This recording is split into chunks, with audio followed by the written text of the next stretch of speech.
Next one from the Toronto Sun. Ontario is expanding beer and grocery stores by a whopping 80 stores.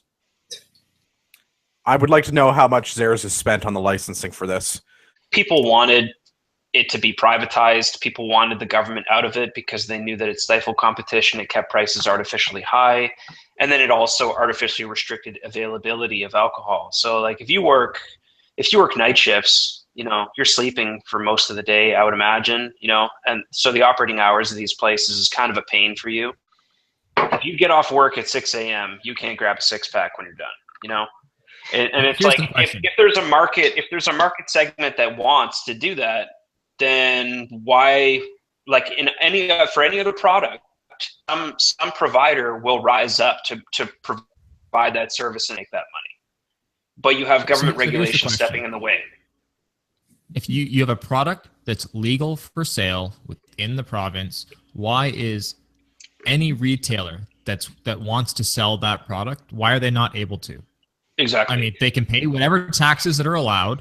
Why is it that there's a restriction on what retailers can sell a certain product? Not only what retailers, but what time of day, in what quantity, and at what price. Right? This is not a free market. So let's assume that even if they want to put those restrictions on, but if I want to open up a store that sells that, I'll abide by your restrictions. But why are you forbidding me from selling a legal product within this province? The argument that they were making is the same reason why convenience stores shouldn't be allowed to sell marijuana if it becomes legalized, and it's because only the government is competent at checking IDs. But no, it's not. The studies show the exact opposite. Sell cigarettes. The studies show the exact opposite. When it comes to the sale of age-controlled products, the LCBO failed more times than private convenience stores selling age-controlled products like lottery tickets and cigarettes. I understand that, but that is not the marketing spin that the millions of dollars that the Liberals have spent have what's been played on the CBC. In the interest of this podcast is like where facts emanate. That's our job here. So from my own personal in-depth study, I bought alcohol underage at the LCBO or the beer store far more frequently and didn't get ID'd than when I tried to buy cigarettes underage. Just saying. Hey, we're all from Ontario, so sorry, everybody else in Canada. This is the way it works here.